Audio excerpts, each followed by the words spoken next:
Friends, మీకు భక్తి ఎక్కువ, అంధభక్తి మరీ ఎక్కువ ఉన్నది అని అంటే ప్లీజ్ ఈ వీడియోని చూడొద్దు.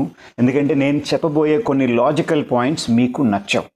రీసెంట్గా నేను ఒక క్యాన్సర్ హాస్పిటల్కి వెళ్ళినప్పుడు అక్కడ చాలామంది పేషెంట్స్ని చూశాను అనమాట. మగవాళ్ళు, ఆడవాళ్ళు కూడాను. వాళ్ళకి ఎటువంటి స్మోకింగ్ అలవాటు లేదు, వాళ్ళ ఇంట్లో కూడా ఇంకో స్మోకర్ లేదు, పోనీ సెకండరీ స్మోకింగ్ వల్ల వచ్చిందేమో అని చెప్పి హెల్దీ లైఫ్ స్టైల్ ఫాలో చేస్తూ ఉంటారు. పిచ్చి పిచ్చిగా జంక్ ఫుడ్ ఏమీ తినరు, ఎక్సర్సైజ్ చేస్తున్నారు, పూజ పునస్కారం అన్నీ పర్ఫెక్ట్గానే ఉన్నది. అయినా సరే వాళ్ళకి లంగ్ క్యాన్సర్ డెవలప్ అయింది. ఎందుకు అనేది వాళ్ళందరికీ ఒక పెద్ద ప్రశ్న. అగరబత్తి వల్ల వాళ్ళకి క్యాన్సర్ వచ్చి ఉండొచ్చు అనేది నిర్ధారించడం జరిగింది. మన పూర్వీకుల దగ్గర ఎంత టెక్నాలజీ ఉండేదో నాకు తెలియదు, కానీ మీకంటా నాకంటా చాలా తెలివైన వాళ్ళు అనేది నాకు కన్ఫర్మ్గా తెలుసండి. ఎందుకంటే వాళ్ళు మన సమాజంలోని బోల్డ్ అన్ని సాంప్రదాయాల్ని క్రియేట్ చేసి పెట్టారు. అప్పటి సొసైటీ ఎలా ఉండేదో మనం ఒకసారి ఆలోచించాలండి. అప్పుడు చిన్న చిన్న ఇల్లు, గుడిసెలు, కానీ తలుపులు కిటికీలు అన్ని విశాలంగా ఓపెన్గా ఉండేది. గాలి వెళ్తూ ఫ్రీగా వెళ్తూ ఉండేది. అండ్ చాలా మటుకు పూజలు ఓపెన్ ఎయిర్లో చేసేవారు. ఓపెన్ ఎయిర్లో చేయడం వల్ల బోల్డని పురుగులు, దోమలు ఇవన్నీ కరిచి పూజ చేసుకునే వ్యక్తిని డిస్టర్బ్ చేస్తాయి కదా. ఆ డిస్టర్బ్ చేయకూడదు అని చెప్పేసి ఒక అగరబత్తి అక్కడ వెలిగించగానే ఆ పొగ వల్ల చాలా మటుకు పురుగులు దగ్గరికి రాకుండా ఉండడం వల్ల పూజ ప్రశాంతంగా చేసుకోవడానికి వీలు పడేది.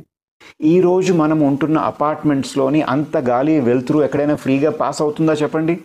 దానికి తోడు మనం దోమలు వచ్చేస్తున్నాయి, ఇవి వచ్చేస్తున్నాయి అని చెప్పి తలుపులు కిటికీలు అన్నీ మూసుకొని పెట్టుకుంటున్నాం. అలాంటి క్లోజ్డ్ రూమ్లోని అగరబత్తి వెలిగించినప్పుడు ఆ పొగ అంతా అక్కడే ఉండిపోతుంది. అందరికంటే ఎక్కువగా ఆ పొగను పీల్చేవాళ్ళు ఎవరు అని అంటే పూజ చేసుకునే వ్యక్తి. ఒక అగరబత్తి వెలిగిస్తే, ఒక సిగరెట్ కాలిస్తే ఎంత స్మోక్ లంగ్స్ లోపలికి వెళ్తుందో ఆల్మోస్ట్ అంత స్మోక్ వెళ్తోంది.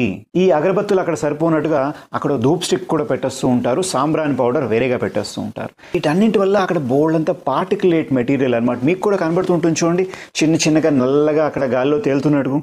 అవి హెల్దీ కాదు. మన లంగ్స్ వాటిని ఫిల్టర్ చేయలేవు, లోపలికి వెళ్ళిపోయి లోపల అవంతా లంగ్స్ని పాడు చేస్తున్నాయండి. అవి ఒక 4-5 రోజులు ఒక గులాబీ పువ్వుని ఎండపెట్టి ఆ గులాబీ పువ్వు రెక్కల్ని డైరెక్ట్గా కాల్చండి. మీకు వచ్చే స్మెల్ చాలా మైల్డ్గా చిన్నగా వస్తుంది. మరి మీరు ఆ గులాబీ ఫ్లేవర్డ్ అగరబత్తి వెలిగించినప్పుడు అంత స్ట్రాంగ్గా గులాబీ స్మెల్ ఎక్కడి నుంచి వస్తుంది? కెమికల్స్ యాడ్ చేయకపోతే. నార్మల్ అగరబత్తిలోని కోల్ అంటే బొగ్గును వాడుతూ ఉంటారు. ఇప్పుడు ఆవు పేడని వాడుతున్నారు. దాంట్లో ఫైబర్ కంటెంట్ అది ఉంటుంది కాబట్టి పార్టికులేట్ మెటీరియల్ ఎక్కువగా ఉంటుంది, స్మోక్ ఎక్కువగా ఉంటుంది.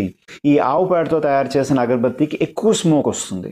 సో మరి ఏం చేయాలండి? అగరబత్తిని కానీ ధూప్ స్టిక్ని వాడడం పూర్తిగా మానేయమంటారా? ఫస్ట్ థింగ్, మీరు పూజ చేస్తున్నప్పుడు దగ్గరలో ఉండే కిటికీలన్నీ ఓపెన్ చేసి పెట్టుకోండి. ఒక్క అగరబత్తిని పెట్టండి. వీలైతే ఆ పూజ అయిపోయిన వెంటనే ఆ అగరబత్తిని తీసుకెళ్లి బయటని బాల్కనీలో, తులసికోటలో కానీ బయట ఇంకో దగ్గర ఎక్కడైనా సరే ఓపెన్ ఎయిర్లో పెట్టేయండి.